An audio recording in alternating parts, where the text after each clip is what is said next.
So I'll pass the baton back over to you guys. Good evening.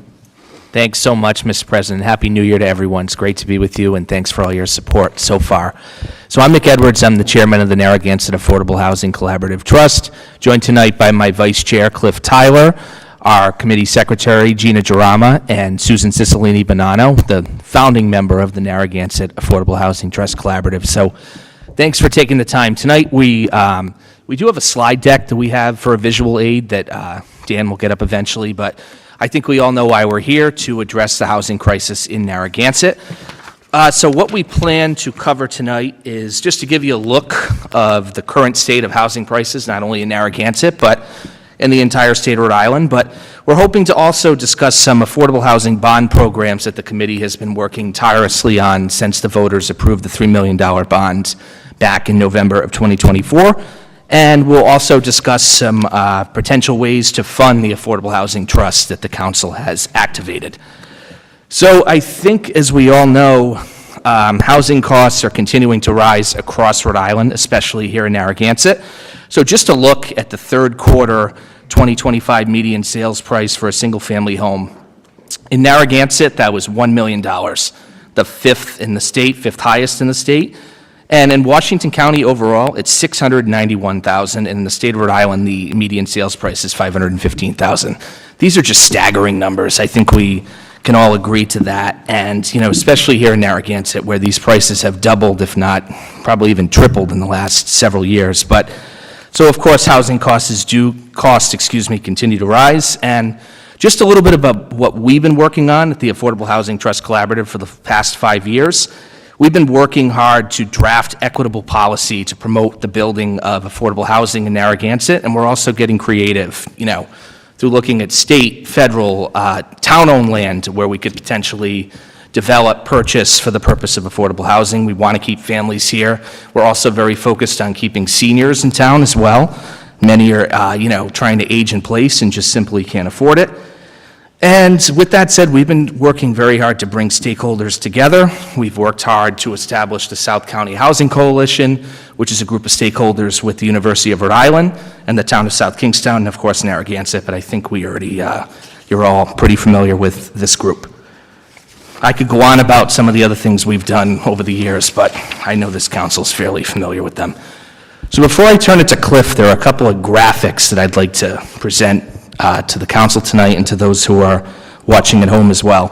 This is a tidbit from the 2025 Housing Works Housing Fact Book. And again, I think, this really just paints the picture of what we're facing specifically in Narragansett. So we mentioned that median single-family home price, according to when Housing Works did this, was $875,000. It's up to $1 million now. But this just paints the picture of the income that would be needed to afford this median single-family price, and it's $265,000 per household. And even rent, the average two-bedroom rent at the time of publication from this Housing Works document, which was back in the fall, the average rent for a two-bedroom property in Narragansett right now is $3,100, and you would need to make just over $127,000 to afford this. So the Housing Fact Book is a great resource, not only for the state of Rhode Island, but for us in Narragansett, and it's a good resource for those to take a look at, and it really paints the picture. And then finally, the last graphic I'll show, I'm a very visual type person. I think it's good to, showcase this. This shows us where Narragansett ranks in terms of low and moderate income housing, and we are ranked 29th out of 39 cities and towns in Rhode Island. So at the time of publication of this report, our percentage to the state mandated 10% was 4.6%, and we would need 392 more defined affordable homes to make that 10%. So I think the bottom line is we've accomplished a lot, but there's a lot more to do, and this is not something that's going to go away. So now is the time to address this and come up with some equitable solutions for the residents of Narragansett in the past and in the present and the future as well. So I'm going to turn it to Cliff, who's going to give an overview of the Crane report. Good evening, all. So as you remember, about 2.5 years ago, the Town Narragansett Commission, Crane Associates out of Vermont, to do a study about housing in Rhode Island. So some of the there were a number, I think there were 7 or 8 recommendations that came out of that report. But the top 3 I want to kind of highlight today is the key recommendations. One is housing infill. We know there's 9,000 acres in the town of Narragansett. 50% of that's wetlands or non-buildable.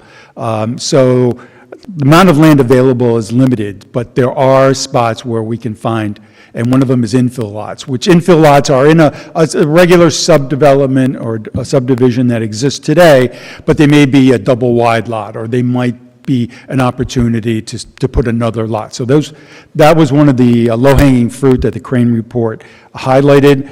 Also, it talked about finding consistent revenue streams for the Affordable Housing Trust. And that's one of the things we'll be talking about tonight in detail.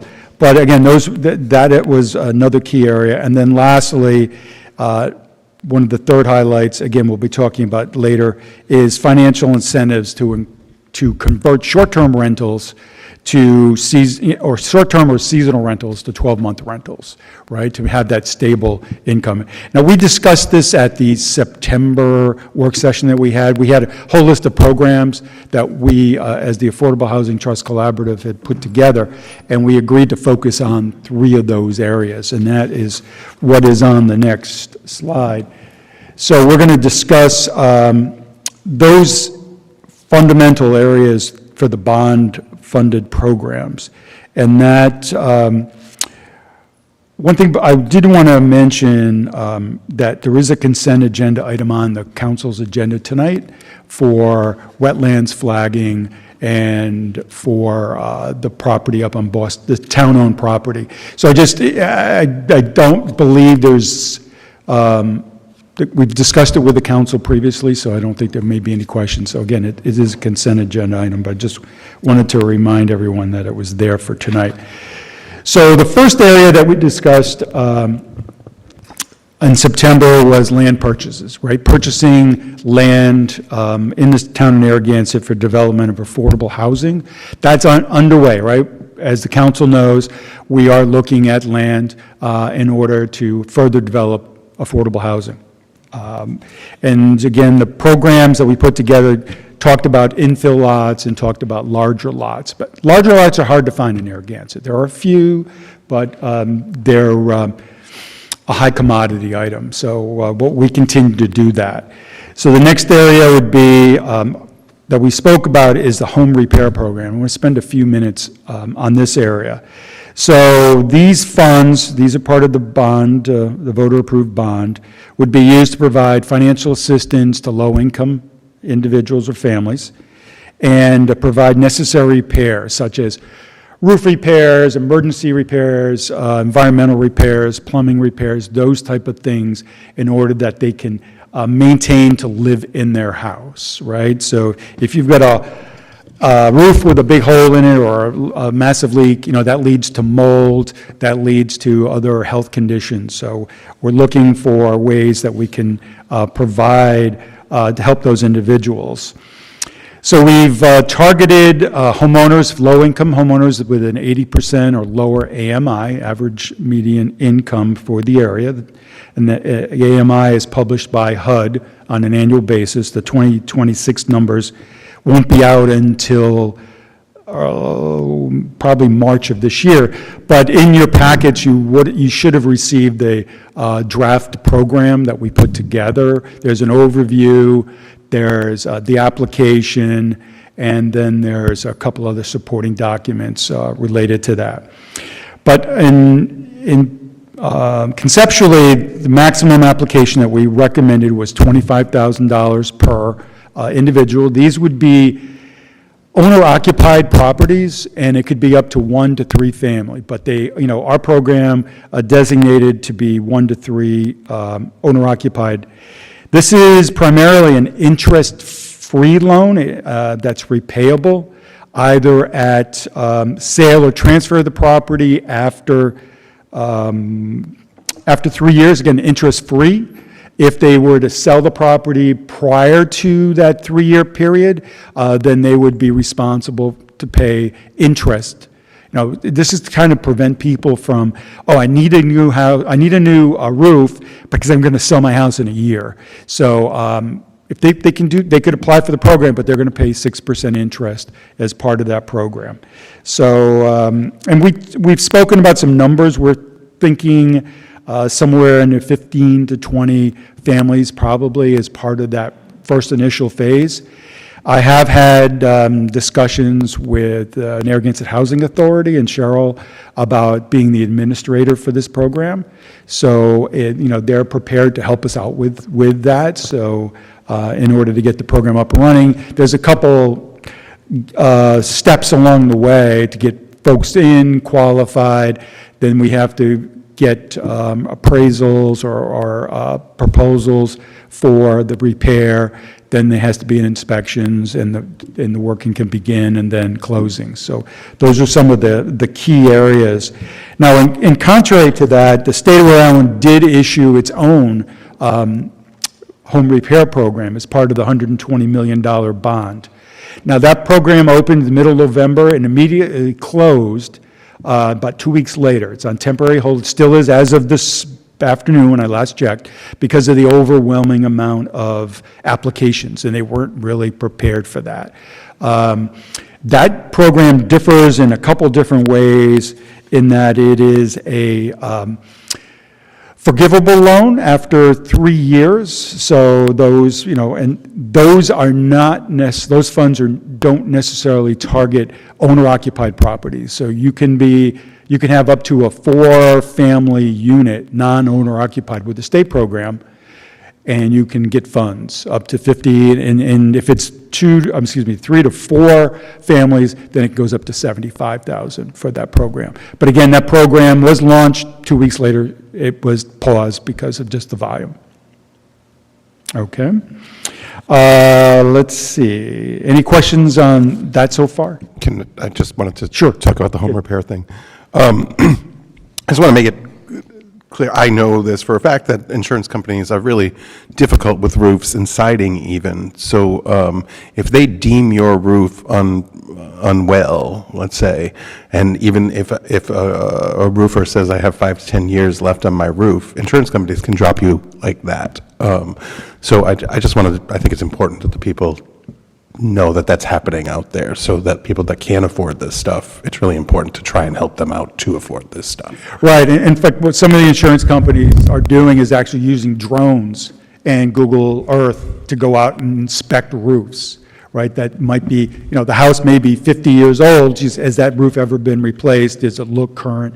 So they are, and that's a common practice because roofs can cause a lot of different types of damage inside of a home. And so I spent 5 years as an insurance adjuster, so I know it firsthand what damage can be done, from a roof. So that's a great point. Right, and they're even doing it with siding too. So paint, if your paint is peeling, they threaten to drop you as well. Yep, on lead abatement, and especially if you have a really old home with lead paint, those type of things. So, and these programs, this program would help address those concerns or needs for individuals. Again, we're looking at trying. The target audience for this really is, elderly, the older population of town, those who are low income and that are looking to stay in town or want, and I think Nick had mentioned this, aging in place, those type of programs where people are really anxious to stay where they are, but they don't want to move out, they don't want to, and nor do we want to see a home that's been occupied by a family or for decades, and then all of a sudden somebody comes in, buys it, knocks it down, and then is now building, a 4,000 square foot house that's worth $2 million on that same property. It doesn't attract families that, ideally we'd like to bring back to the town of Narragansett. So that's kind of the highlights of the program for the home repair. This is something that I would say it's ready for showtime. I mean, it's ready to go, per se. The council has the documents, and if you so choose, we're ready to pursue it to the next step of actually getting it in place. We'd have to work with the solicitor.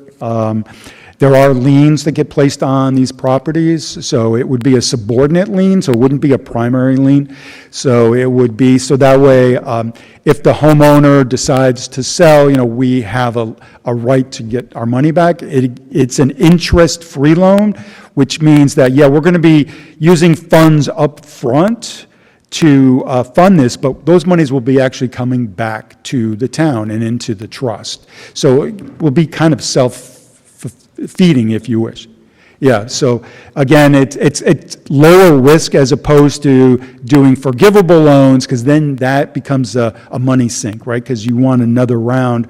You have no money coming back in when these loans are paid back. Cliff, I'm just curious, are we talking, I would just say we were to pick something, is it we're picking one or another, or is there a possibility of having multiple choices and doing so many people in one program, so many in another, or where are we in that situation? So this program, Donna, is, as I mentioned earlier, 15 to 20 families, or would be I think, primary goal for the first year. And so we're talking at $25,000 each, then we're talking up to maybe $500,000 of the $3 million bond. And, given other activity we have going on with land acquisition and the other program, the money is in the bond, available for it. So I think we could do a couple of the programs together, right? We're already doing the first one that we spoke about. This one I think is low-hanging fruit for us to really make an impact on individuals that need help. And the bond funds are there for it to do that. And then the second one, which is the third one, which is the lease to local program, that one is, addressing other issues too. So I think if the council wanted to, you could pursue all three. And that's why at the September work session that we probably had about 8 or 10 programs that we had kind of formulated, and we focused on those three after discussion with you all. And so that's why we've spent our time on those three. So you're welcome. All right. Any other questions? What if somebody... Really Microphone? Sorry.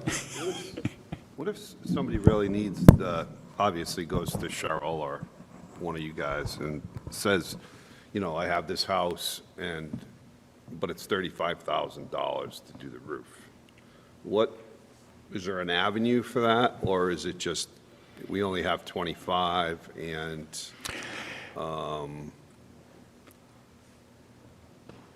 35 is a pretty expensive 25 roof. is a good number. Yeah. I think 25 is a good number, but like a big ranch, and it had some damage to it, could be. I just spent 16 on my roof, and I've got a ranch. You have a big ranch, yeah. So, and I had to have 10 sheets of plywood replaced on top of it, right? So, and that was another grand right there. Okay, so there's no provision for that. So there isn't, again, at this draft, right? Yeah. So we could make changes. There could be an exception process if we wanted to have that exception process. Yeah. But you got to remember, this is targeted toward low-income families. Yeah. And I don't know of many, that low-income family that might have a roof that's, 35 square, that is a huge roof. Well, what happens is some of these people inherit the property, but they can't afford to keep it. You know what I mean? Like, it's a nice problem to have, but Yeah. then you can't fix it because you don't have the cash, Well, I think that, we could have an exception process, that be part of that, but that would be something, Yeah. it would be a minority of the cases. Yeah. I think that the other difference between this program and the state program, and this is where the state is hung up, is all the state program requires them to use their contractors, and they're building out the list of contractors, where our program is set that you get 3 bids from 3 local contractors, you select who you want, and as long as it's within the, $25,000 or less range, we just move forward, right? We don't want to get into picking the contractor for them. Cliff, can I just add to that? I think it's important to understand that this is one of those things that, it is a funding stream. Eventually, the money comes back. When the house is transferred, there'll be money put back into the trust. And so, as a kind of no-brainer, it's a great way to get started for people to understand what the Affordable Housing Trust is doing in ways that are, besides building new housing. And it's different, like you said, from the state program. So I just think that think about 5 and 10 and 15 years from now. That's the thing I want people to always try and remember. 5 years from now, 10 years from now, some of these people that might have used this program are selling their house. So that money comes back to us. Does that make sense? Yeah, and then the only other thing I don't know why the 3 can't be 5, 3 years can't be 5 years. Because 3 years is kind of a short period of time, and, you could make it 5, then the fund gets a little bit more interest, and those people are actually selling their house. We help them sell their house, within a 5-year period. And then you look back at it, you don't think it's like a profit grab, 3 years, it's like, I don't know, it's like. Jim, can you push your mic down a little bit? Oh, sorry. Do you want me to repeat that? I don't know. I was just thinking about the 3 years, seems like a short period of time, but, I don't remember us, did we agree to 3 years? Is that what we did at the meetings? In the Affordable Housing Trust Collaborative meetings, we did focus on 3 years, and it was primarily to prevent those grab situations where I'm going to be selling my house in a couple years. Right. I want to update the roof, I want to put new siding on, I want to upgrade my electrical, whatever the Right. case may be, to help it, so I can get a higher sale price. If you extend it out, that's a council decision. I just think that that's reasonable because it's not like they're paying more interest. They're paying it when they sell the house, like it's. Right, if they sell it within the 5 years, then they've got to pay interest, Yeah, right? that's And if they something. sell it after 5 years, then there's no interest. Yeah. So again, we're trying to, get folks to stay in their houses for a long period of time. Right. And, Might keep them there longer. but- right. Well, good. Any other questions on the program? I agree with Jim on the 5 years, just. Okay, but, I think it's great. We're certainly open to that. Thank you for all the help, and I think this is a good idea. And keeping the money and not making it just disappear is, that's good. well, we worked very hard on this, so, and we can make those adjustments, not a problem at all. Nice. Okay, perfect. Then let's move on to the next topic, which was going to be the Lease to Local program. And the Lease to Locals program is a program that really tries to help landlords convert their short-term rentals or seasonal rentals to 12-month rentals. The benefit is how many folks, that are work in town or want to live in town but can't find an affordable 12-month rental. So this is something that helps convert that. So as the town looks at short-term rental programs and this is an incentive to help reduce the number, there is an organization that I've been chatting with called Placemate, and they've been doing this in the vacation spots of the country. So they've gotten a number of locations out in the Cape. They've done areas out in Breckenridge, in Colorado. They've done a bunch in California where there is high demand for housing for year-round purposes, but there's also a high demand for short-term rental. So this program really increases the amount of available housing options to the residents. It's a cash incentive that would pay the landlord to migrate over. And one of the things I'll be talking about in a little bit later is there's going to be additional pressure on those short-term rental landlords with the new hotel tax that went into effect on January 1. So that's a significant impact on their they're going to pass those numbers along to their clients who are renting the places, but those now rentals become much, much higher. So they may be forced to adjust their rentals down lower to make it competitive.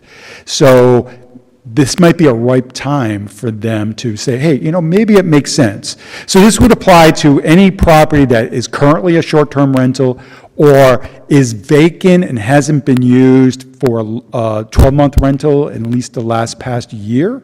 So that way, it's not taking a 12-month rental, converting it to a 12-month rental under this program so they can get some bonus dollars as a part of that. So it really is trying to get those folks converting the programs. And it takes a lot of burden off the landlords because they're not constantly having to pay management fees for the flip, every week of properties during the season.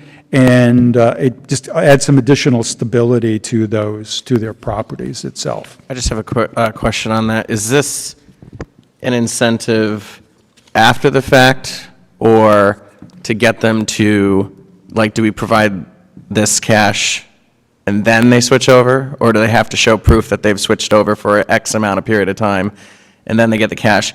Because the other thing I'm thinking of is, if I have a property, it seems very lucrative.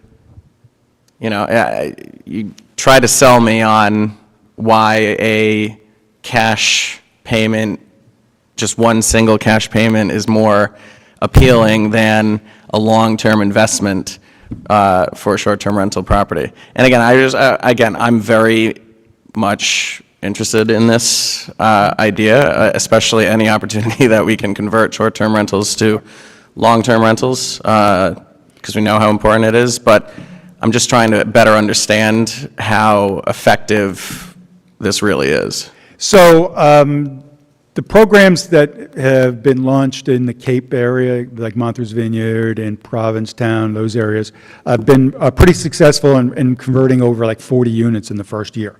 Right? And so the way the program is lined up, Alex, is that you don't get this payment is actually broken into two. So you get one up front once you submit the signed lease document by the individual who's going to be leasing that 12-month lease. So you get your 50% up front. And then at the end of the 12 months, if that individual or family is still in that rental, then they'll get the back end, the other half.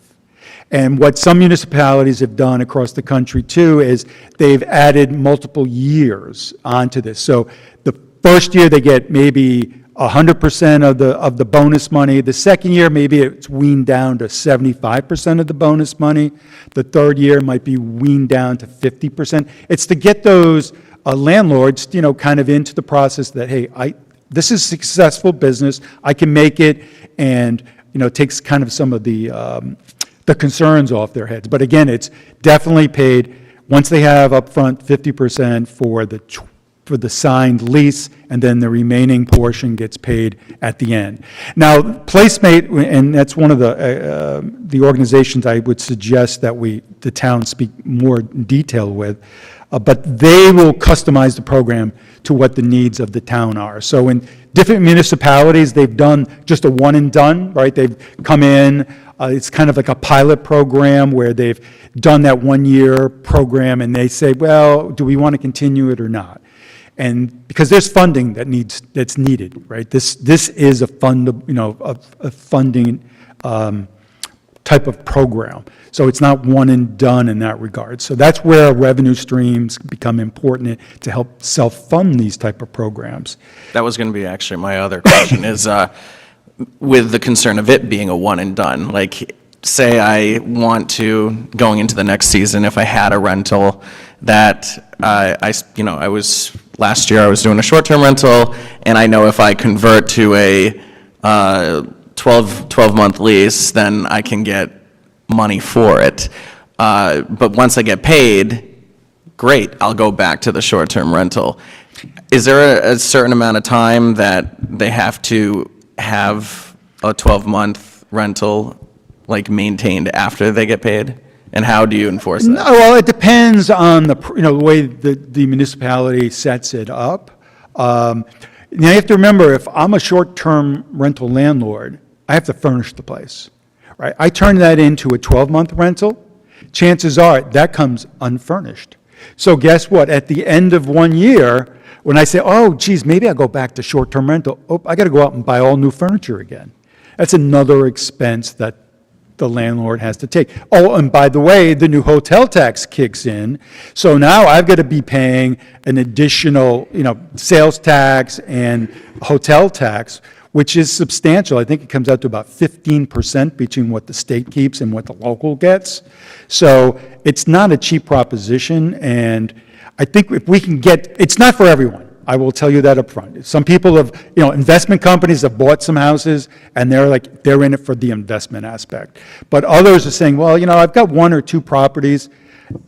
I'm tired of, and I've got friends who are realtors in town that tell me, they've got clients, they're people that they manage houses for, that are just tired of all the expenses and all the turnover and all the replacement of furniture and stuff that happens at the end of the college year or at the end of the summer, those type of things. So this gives an outlet for those who are kind of on the fence and really looking for an opportunity to jump into that. And that's exactly right. You'd be surprised. I mean, part of what we do is a lot of robust community outreach as well. And we're finding, especially landlords who are getting older, it's not only a financial incentive, but it's an ease of access. They're sick of the weekly phone calls or every other week. When they have a family or someone there long-term, it's a lot easier for them.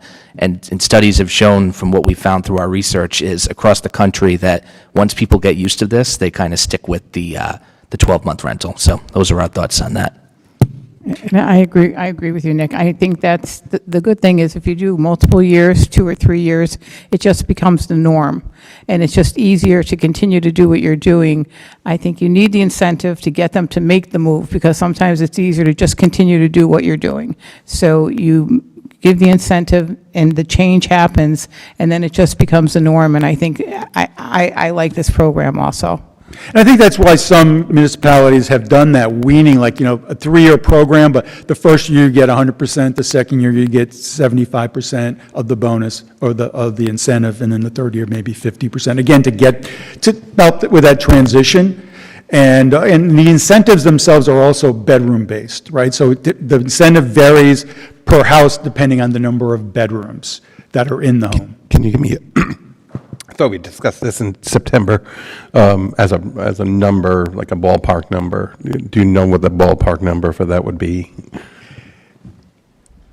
So it would vary on the gap that we have from a short-term rental to a 12-month rental. We don't want to over-incent people. We want to kind of help them come neutral, at the end of the day, net sum zero, right? So it could be for a 3-bedroom unit, it might be $8,000 a year, right? Again, we'd have to look at those numbers. I've crunched some numbers. Mm-hmm. I've done some research on what a 3-bedroom or a 2-bedroom rental goes for in the town, how much it is for a seasonal student rental, and then how much they can convert it to for a short-term rental in the summer versus what a normal 12-month rental for that similar type structure is. And the gap it's not closing the gap 100% because we don't want to necessarily maybe do that. We want to give them a little bit of wiggle room, but we want to try to get them as close as possible, at least for the first year, where it's the gain is not really losing money. It's a no-brainer. I love the thought of. I love the idea, and I'm behind it. I'm just crunching numbers myself and going through our $3 million bond as we speak. Well, yeah, so there is a slide presentation, and again, that would be one of the action items that I would mention, is that we do have further discussions with Placemate, who is the lease to local program, that would get into some of the nitty-gritty of how they've handled it in other municipalities to figure out what makes sense. And it depends on what the goal of the council is, right, with these programs. And some of them use it as a pilot. Some towns have used it as a pilot program to see if it makes sense. Some of them up front said, okay, we're going to launch a 2 or 3 year program, and we're going to fund for that, be it on upfront, from the bond program, and then maybe some additional revenue streams afterwards. But you would dictate how much you would want to put into that bucket. That would dictate how many houses that could actually make the move. So it'd be a limit. It wouldn't be free range, the first 100 houses. It would be, maybe the first year we do 20 houses, right? I think that would be a huge win to get 20 short-term rentals converted to 12-month rentals for people who want to live in town, work in town, and want to be here year-round, right? So those are kind of the things. That slide up there shows you some, with PlaceMate, some of the communities that they are operating in. Now, as part of my discussion with them, they are looking to expand to southeastern Rhode Island, to southern Rhode Island. They've already been in discussions with Block Island. I started discussions with them back in October. They are looking at Newport and the town of South Kingstown. So, if they can get several communities in the southern part of Rhode Island, I think they're very supportive of jumping hog into to the program in this area. So they did that with the Cape, right? So they have, I think, 4 or 5 towns in the Cape. And so Southern Rhode Island, the team, there's a team in California, and there's a team in Vermont. So the president and the vice president, or co-president, live in Vermont. So they're anxious to keep as much on the East Coast as they can. And that's why Rhode Island is kind of an area for them to focus on. Similar issues that all of these vacation communities have, be it an oceanfront community or a mountain resort community. Housing, and getting people in to live in town, work in town. I'll give an example. I've been to Steamboat Springs, Colorado a number of times now, and a couple of years ago, they were looking to hire an HR manager. The position paid $180,000 a year. And the first 3 folks that were offered the job turned it down. They said, we can't afford to live here at $180,000 a year. They've actually taken hotel complexes now and made them into workforce housing because, people, it's a popular place year-round now, and they need people there year-round. So it's not uncommon in other vacation areas, so. Let me ask you something, Cliff. So I know we went over this a few times, and I'm just thinking as we're talking, I could see a problem, and I don't know if it's addressed in the literature that these guys do, but I could see a problem with not, like the people who, like you just said, like what the town council wants to see. Now, I think what I'd like to see is more young families or working type groups, that help with the community, be able to do this. Now, if we don't restrict who the tenants can be, how do we know it's going to even do any good? Because just for instance, right, we have the 3-bedroom you talk about, and, we put it out there for rent as a realtor or somebody else does it. We get hammered with calls if it's out there publicly, and you show it, you tell the owner of the house, you have this person, this person, this person. So you have the person with 4 kids, you got the person, the couple that retired, and then you got the single guy that's making a ton of money, right? And, then they ask you what the credit scores are and, whatever, and they pick the one person. Do we want to incentivize a landlord to do that? I'd say no. So I think one of the best practices we could have as part of that is that it would have to be a low mod income family. Good. So 119% AMI or less. Okay. Right, so that would be a restriction on the what they could charge, and those numbers are still, I think, readily reasonable. where a three-bedroom at 119% AMI is probably in the $3,200 range per month. Yeah, because we want to get the people that we want to benefit from it, not just the. No, yeah, I agree, and that's why I think it would be prudent to have limitations on, income restrictions, number one.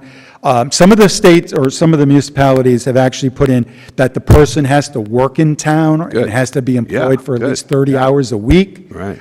In town. So so towns have done those kind of restrictions to limit this as, this is going to be my second vacation home, a 12-month rental. So those restrictions have been done by many of the municipalities. So basically, I think it seems like everybody wants to go forward, then you're going to come back with the plan eventually to the council, or would it be integral to the Affordable Housing Trust Committee?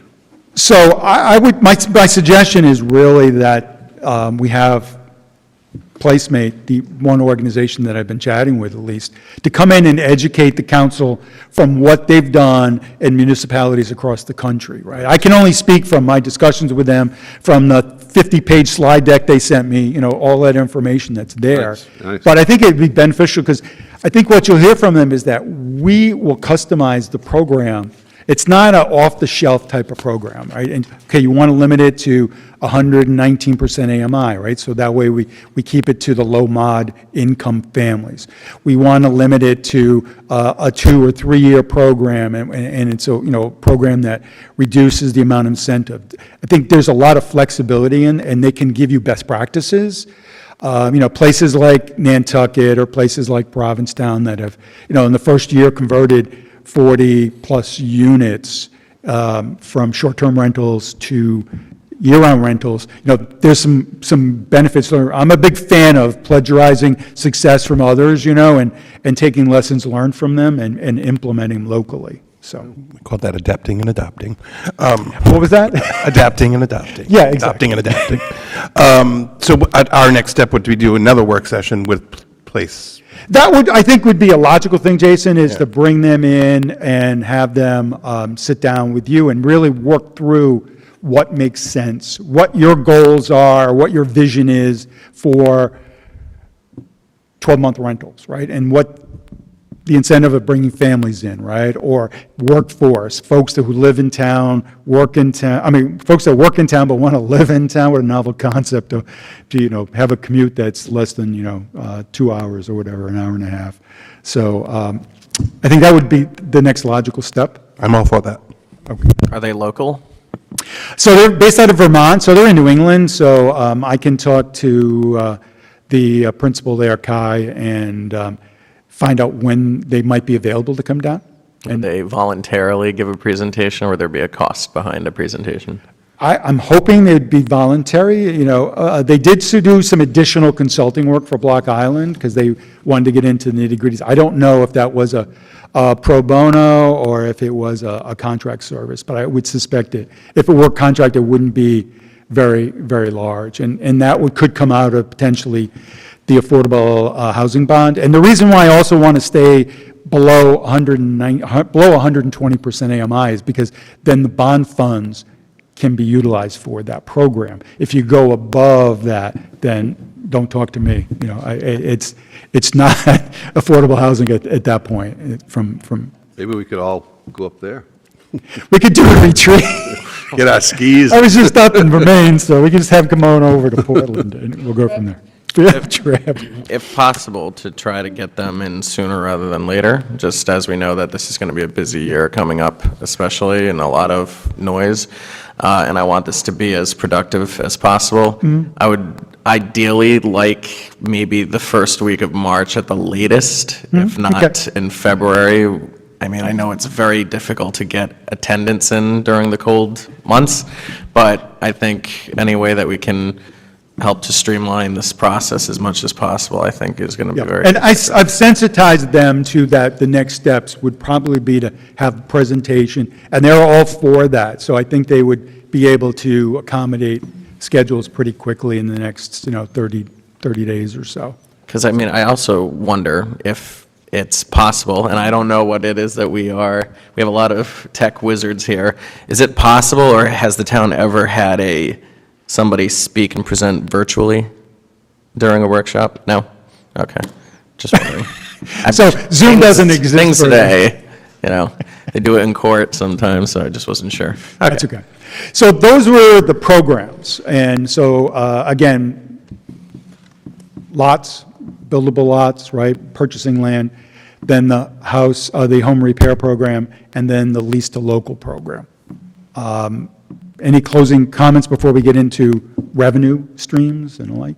Just in Questions? regards to buildable lots, can you just once again just give a soundbite of the consent agenda item that I know that we put on this evening, what the wetland flagging is for? I know, Councilor Durkin, you can also add to that, but I just think it's good to showcase what is being done. So this is for a town-owned lot in the north end of town, and we are asking for wetlands flagging to see how much of that lot is buildable for affordable housing, right? The lot, I think, is in the 2.4 acre area in size. So we're trying to determine how much of that is actually buildable. Thank you. You're welcome. So I'm going to turn the gears now. And just before we do so, I just want to say, too, that, everything we're presenting tonight in terms of programs, funding streams, it is for the sole purpose of affordable housing, families, seniors, keeping families in town. I don't know how many times I have to say it over and over again, but that's our sole intention, and we're just the volunteers working behind the scenes here on this. It's ultimately up to the town council to either approve these, modify them, so I'd just like to make that clear. And as soon as they're ready for review and approval, we're ready to go. We really appreciate all of the hard work that you guys have been doing. And, every time you come so well prepared and provide us with the greatest resources. So really appreciate the turnaround here. Yeah, so on the home repair program, we'll make the change to 5 years, and we'll get that to you very, very quickly. I mean, the package is all ready to go, so, and then we can take the next steps internally within the town about, getting it. The solicitor has to be involved, the clerk, there's stuff that needs to get recorded, those type of things for liens and things of that nature, but thank you for your support on that. Now, we're going to switch gears to the Affordable Housing Trust funding. Now, the Affordable Housing Trust Collaborative or the Affordable Housing Trust has existed for, I don't know, is it 15 years now? And there is basically, has never been an allocation made by the town of Narragansett into that trust. I think the lump sum is maybe $10 in there, thanks to Susan and another committee member that put in $5 each. So there's actually $10. So, but they haven't multiplied significantly. So in order to make some of these programs sustainable, we need to have a sustainable, consistent revenue stream. And this is something that the Crane Report highlighted, right, that we need to find that. So there are two programs that I would, two sources of revenue that I'd like to highlight a bit about and see if we can maybe take some action on these or what the next steps might be. The first one is conveyance tax, and we've spoken about the local conveyance tax previously. The tax just went up on October 1. So right now, the tax itself was $1.10 per $500 of value on any real estate transaction that occurred. And that now is increased to $1.90 that stays locally. So it went from $1.10 to $1.90 as of October 1. And then if I look at our neighbors next door in South Kingstown is utilized their conveyance taxes that the town keeps. They've kept, right now it's 23% goes into the general fund and 77% goes into programs. And originally, when they first initiated this, probably 10 years ago, I think it was, those funds went into the land trust because they were looking to buy land. For the last 3 or 4 years, it's been going solely into the Affordable Housing Trust. So that 77% has been going into the South Kingstown Affordable Housing Trust. And that's the way South Kingstown has handled it. Do you know how it's set up in South Kingstown? Like, is it through a ordinance? Is it in the charter? That's a great question. I was thinking of that earlier today. How do we actually implement that? And is it an ordinance? From a policy perspective, I don't know. I mean,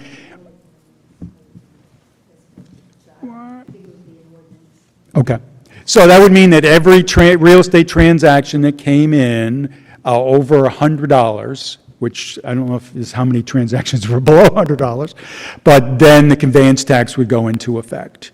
And then that would be a potential for the town to fund the Affordable Housing Trust for these programs like the lease to local programs or other types of programs we want to look, to implement across the board for affordable housing. I think it makes, it's low-hanging fruit. People are paying the tax now anyways. It's just where those funds go. Those are kind of my comments, Jason. So I know that, so it's $1.10 per 500 is what you said, right? It's $1.90 now. But $1.90 now, but $1.10 per 500. And if I'm not mistaken, our budget is pretty consumed by the conveyance tax, right? Like, we use that. We do use that. We do. It goes to the general fund. Right, so that leaves 80 cents more now that could be moved somewhere else that we don't use currently. Whatever we collect in the conveyance tax, we put into the general fund for budgeting for essential services Right, and capital projects, okay, and whatever the council votes on. okay, Okay? all right. And that last year, I did an analysis of October 1, 2024 to September 30, 2025. And under the old conveyance tax, now this is only multiple listings. So there are other transactions that occur outside, real estate transactions that occur outside of MLS.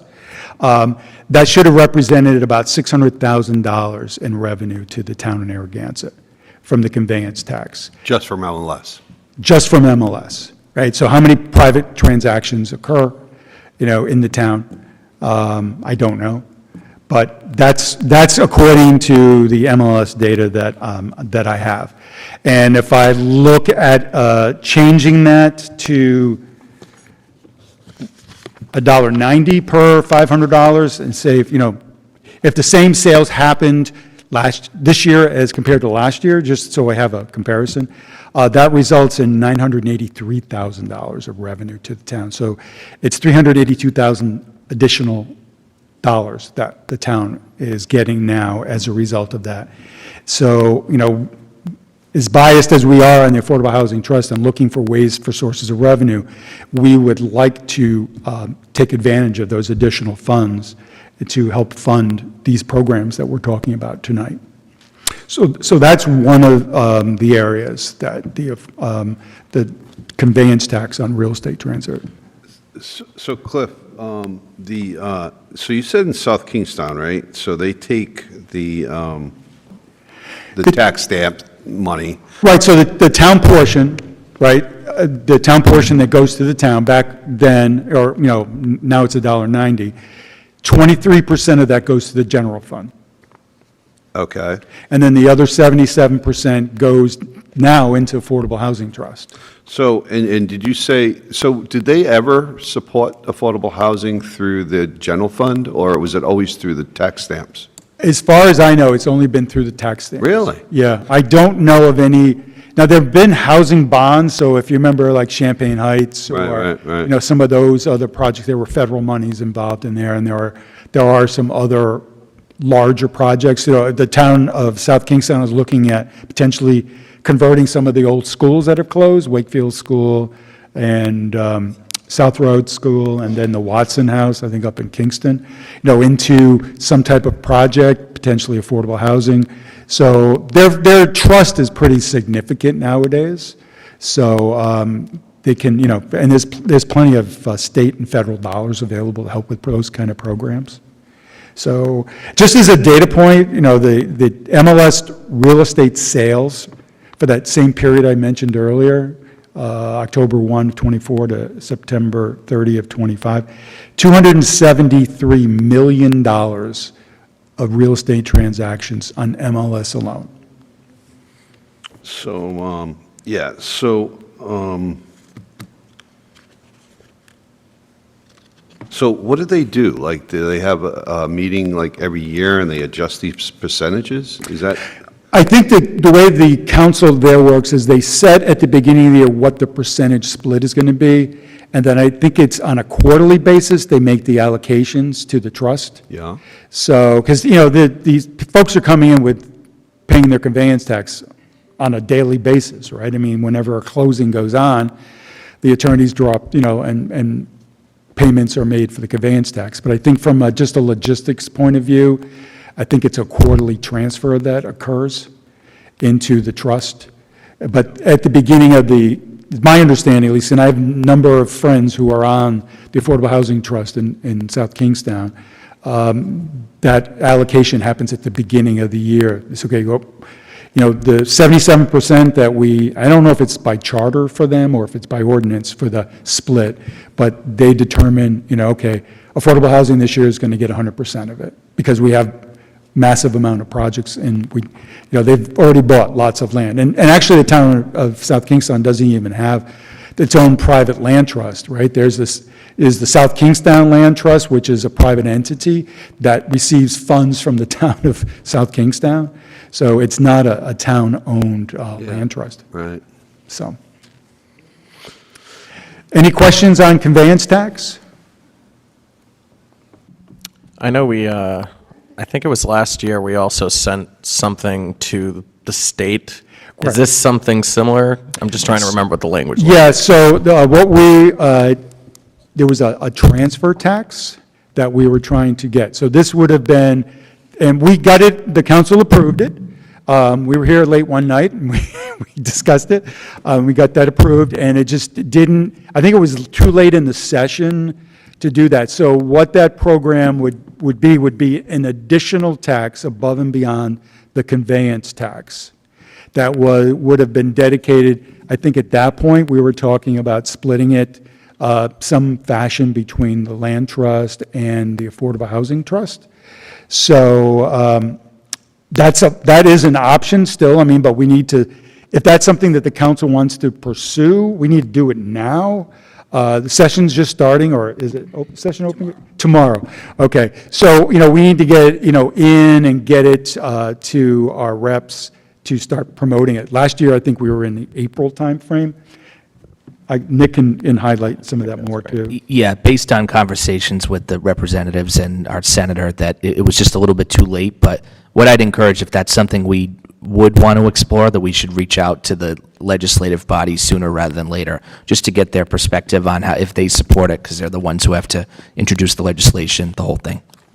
Thank you. I would just like to say that if Narragansett, if we really are serious about affordable housing, and I think we all are, and we really want to keep our seniors here, and we really want to bring families in, then we have to invest in it. It's not something that we could just sit here and continue to talk about. It's something that we're going to, as a council, it's going to have to make the decision to invest in it, to get these programs up and running, keep these programs running, because I think the need is so great here, and I think 99% of the people in Narragansett want to get the families here, keep our families that are here, want our seniors. And so I really think it's something that we really need to think about as a council and as a community and invest in our affordable housing. So thank you for everything. Oh, thank you, and I appreciate those comments, because I think it is, we sometimes lose sight of what the big picture is and what we're trying to bring in, to the town with affordable housing. And affordable housing today, is a $600,000-$700,000 home. That's considered affordable. My first home was like $62,000, right? So it's changed quite a bit. So anything that we can do with programs and investments and looking long-term, not as just one and done, it's a fad thing. I think the fad is keeping it going consistently, and I think the funding sources are what's going to help with this. Though these are just funds that are, that are already being collected by the town. The other fund that I'd like to discuss too. Cliff, can I pause for a sure. second? Go ahead. Sorry. I wanted to reiterate something. Again, the thought about the funding source really asks you to think about the long term. Again, what's going to be happening in 5, 10, 15 years from now. And if you think about 30, 40 years ago when we had no land, the conservation was, land conservation was the buzz. And we invested in that conservation. We put together the trust. I mean, the land conservation, and that's funded by the town. I mean, that's been really successful.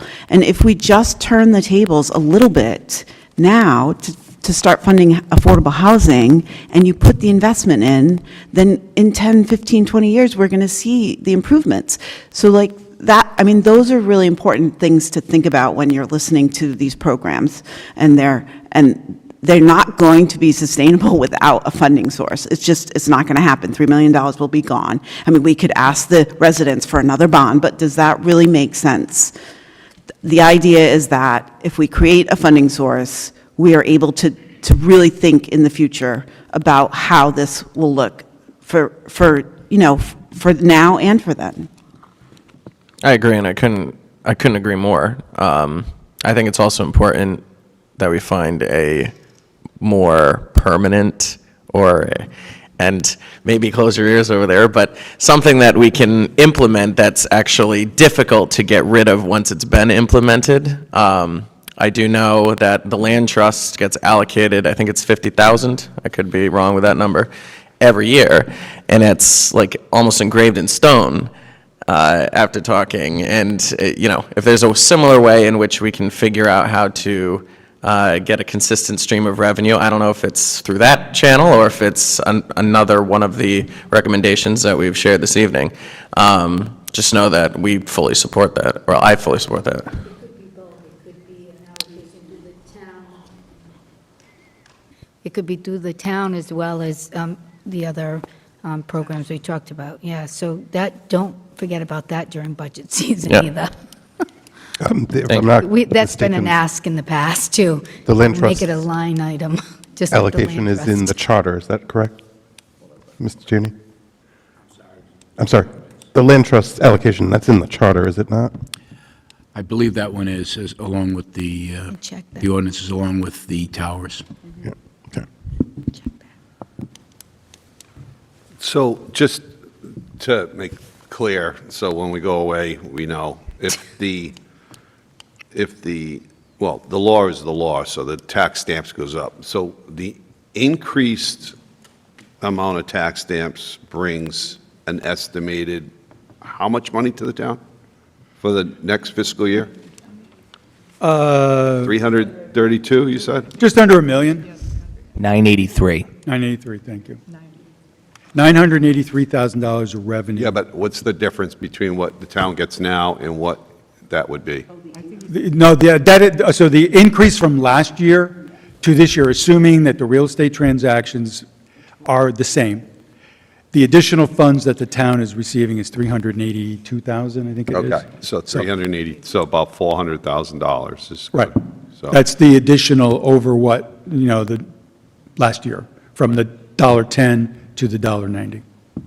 right, so I'm just thinking, like if we did something, you wouldn't want to put the town's general fund at, like say, next year, you can't sell any houses, so not a lot of houses transfer, so it wouldn't be a fixed amount. Maybe the best way would be a percentage, right? It would be a percentage probably, right? Yeah, I would, again, I'm going like with what South Kingstown has done. They've split up, the general fund gets 23%, and the programs get 77%. So it could be a split where you say, okay, 50% goes to affordable housing, 50% goes to the general fund, something of that nature. And this is a good time for that because it's just around the budget time that, all that aspect. And we're, so how do you tackle this big elephant of affordable housing? And it's, little bites at a time. And these revenue streams, one of them being the conveyance tax, is one way. But there are many others, like you mentioned, the $50,000 allocation potentially that comes out of the general, from the town budget. And then we've got the new real estate the hotel tax that just went into effect a few days ago. Are you going to talk about that? That's my next thing Okay, right up. Good. Thank you, Jim. So on January 1, the new hotel tax went into effect that now applies to short-term rentals, 30 days or less, to whole houses, right? So the hotel tax actually applied previously just to single rooms, like a hotel room, right? But now they've increased or changed that legislation to include whole houses, right? So now your typical weekly rental in the town of Narragansett during the month, from Memorial Day to Labor Day, is now responsible for this new hotel tax.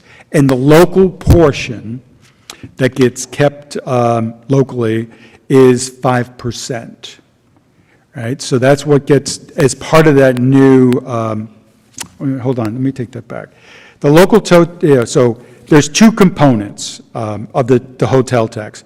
2% stays local. It was 1% originally, now they doubled it, so it's 2% that stays locally. Now, this 5% increase that was just implemented that affects whole house rentals is actually split 4 ways, or 1, 2, 3 ways. So the way it's split, so the statewide, I'm just reading it from the legislation. So the statewide districts of that 5%, 25% of that 5% stays with the local municipality, right? So whatever taxes collected of that 5%, 25% of that, a quarter of that stays locally. And then the other portion goes to the Board of Tourism, and then I think goes to a state fund. So those are, the ways that tax gets distributed. So 2% of the hotel sales tax stays locally, and then the 5% that applies now to the whole house rentals, 25% of that stays here. So again, that's additional revenue streams. And I did some AI searches, research on this topic, because this is an unknown, right? We don't know what the revenue is potentially for the town, right? I don't, Jim, you may have an idea of what all the town's short-term rentals are for 30 days or less. But based on some AI calculations, this is talking about millions of dollars of revenue to the town of Narragansett. Millions, based on the volume. Some estimates are saying that the short-term rental market in the town of Narragansett is over $100 million a year. If you look at a rental, if you look at, but you got to remember now, Airbnb is taking a big chunk of that. VBRO is taking, for their listings. You've got management fees that have to be paid for the companies managing those properties. But there's revenue there available. So I would like to see maybe, since this is, hotel tax and is housing, maybe we split it 50-50, okay? Half of the tax goes to the Affordable Housing Trust, and half the tax, which is newfound money to the town, goes into the general fund. It's newfound money, because you've never collected it before, because the legislation went into effect 5 days ago now. So, food for thought. Those are, the highlights. So we've spoken about a lot tonight. We've spoken about the programs. We've spoken about, us acquiring land. We've spoken about the lease to local program. We spoke about the home repair program. And then we've spoken about the revenue streams. And I think, sincerely, there needs to be some type of revenue stream, and it can come from multiple sources. But I think the low-hanging fruit is the conveyance tax and the new hotel tax as a start. So those are things. I don't know if any of my other honorable committee members would like to add any comments. No, I'm good. I feel like we've talked about the programs. Yeah, well, thank you. I think we've definitely, like Cliff said, given you a lot to think about tonight, and, this is the time to do it. I don't think the prices are going down anytime soon. Obviously, the tourism here is booming, which is a great thing for economic development, all the small business owners, and I think while we see Narragansett continue to be called, all the new hotspot on the East Coast, the new Cape, the new Martha's Vineyard, the whole thing, this is something we should be looking at with a strategic lens, because things aren't going to really change here with the prices right now and the increase in tourism. So like Cliff said, we might as well try to tap into some of these low-hanging fruits like the conveyance tax, the hotel tax. But just in general, thank you very much. You've been a great council to work with thus far. You've come to us with your ears open at all times, and you act very frequently on some of the recommendations we make. We're a volunteer group. We put a lot of hours into this, as I think you can tell, especially this guy right here. So probably the most in town history, maybe, but we can ask AI that one. But just again, thank you so much. Happy New Year. Let's continue this conversation, and happy to take any questions if you have any more. Excellent. And again, right back at you, really appreciate the hard work and efforts all around. It's been a great collaboration, and we've really appreciated the solutions that you guys have brought to the table. It was amazing to see such a variety of recommended solutions, and the fact that we've been able to whittle it down, I think, shows great progress. And, we're very eager to get some of these over the finish line, and as I think you are as well. Definitely a good timing, talking about revenue streaming and funding going into our budget season, so thank you for bringing that up as well. And then just discussing next steps, just please let us know as soon as you get information from Placemate regarding when they would be available to come in for a work session. I think that maybe even a joint work session. I think it would be great if we were both in attendance. That way we can have the opportunity to collaborate even more and, be in the same room to ask questions as well. Does anyone on the council have any other questions, comments? I just had a thought, I'm not on the council, but on the Affordable Housing Trust. That's all right. The programs that we talked about, the leasing program and the repair program, they're really ready on our end. We've had them for a long, long time, right? So is it okay to turn them over to the council and they can review them, discuss them, tweak them? Because ultimately, we did our part. It's going to be up to these people right here to tweak and make those changes. And I feel like we've had these programs. We had a workshop in the fall. We went over them. We whittled them down to the 3. We've been talking about them, I want to say 4 years total. So I think it's time to send them to the council and let them have further discussion in between. I'm asking you, Cliff, what do you think of that? Yeah, no, the only note I have on the repair program is make the 3-year to 5-year change on the loan period. And they could do that. Well, but you can have, you actually have the drafts now, right? They're part of the attachments for this evening's program. There may have been one typo in there, so I'll send out a fresh set. If you wouldn't mind just I know sending what he's trying to say. sending all the attachments. What I'm trying to say is, you have them. Yeah, We've move it talked along. about them twice. We've had a couple of workshops. It's going to be up to you to make those decisions about 3 years, 5 years. So we give them to you. You guys get them on there and have your discussion and then approve them. That's what I'm thinking. Yeah, you can say that in the microphone. So, I think that, like you said, the first one there, I think that's pretty clear. If you change it to the 5%, it's 5-year instead of the 5%. And then if would it be something that we'd have to put in the agenda to accept? Or can we do that at a work session? And then we could have, I guess, maybe I think there's a few ways in which we can do. We can put it on as a discussion item Yeah. and then vote to approve. The language would have to be written up, and one of us would have to sponsor that initiative. Yeah.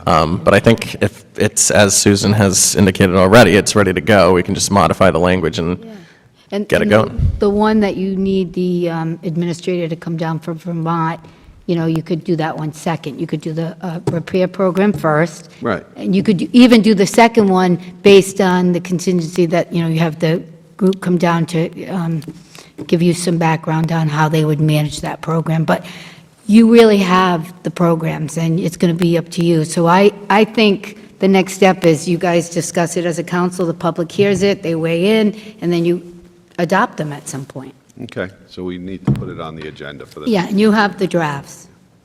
Excellent. Thank you. Oh, I have one thing to say. Go ahead, Donna.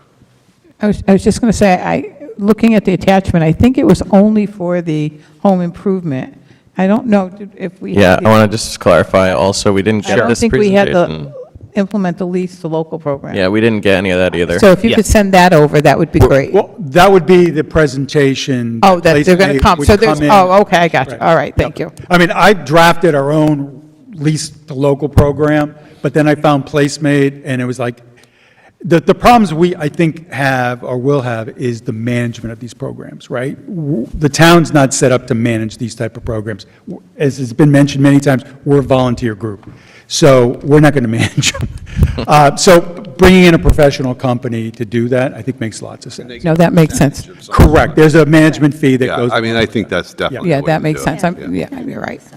So what I was going to say earlier, and I said this before, and I see it constantly, and I don't think we're taking advantage of it, is that there's continuously people that are, in this town that would like to do something for affordable housing, and they live in this town, they benefit from this town, they die in this town, and they don't have children.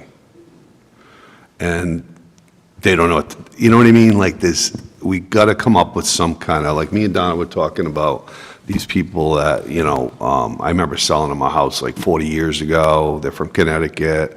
The husband died. It's like the wife is, she's not healthy, and, they have no children and stuff. And I would think if they knew somehow that they could do that for a family, or do something similar and get some kind of tax advantage, because some of these people, their kids live like in Hawaii or like another country, and they have no interest. It's a burden to them almost, So if there's something that you can explore the next time. I've already explored it. Yeah. It's ready to be discussed. We just want to, not throw too much on the plate. Yeah. So I've already done the research on it, Jim, Good. and it's ready for, us to finalize That's it great. as a committee to, we're ready to present it, to the council. But again, I want to see some results, as you do too, on some of these other programs first. We can, as I mentioned earlier, it's a big elephant, right? So we're going to eat this elephant a couple bites at a time, and that's definitely one of the programs I think would be of value to the town. And Alex and everyone, just in terms of everything that we've discussed tonight, these are ready to go on our standpoint. Like Susan said, we've done the work, we have them, this committee has approved them, and they're ready for transmittal. Again, to Cliff's point too, we just didn't want to overwhelm you with too many things at once. We know you're busy, but we'll get everything that was discussed tonight over to you, and this visual aid draft PowerPoint that we put together, again, just as a visual aid, we can share that as well. Thank you. We'll all sponsor them. No. Again, thank you for the collaboration. Did you have any other questions? And really appreciate, again, the discussion on the next steps. Look forward to hearing more from you and getting these on some upcoming agendas. So really appreciate your time, and have a great evening. Thank you.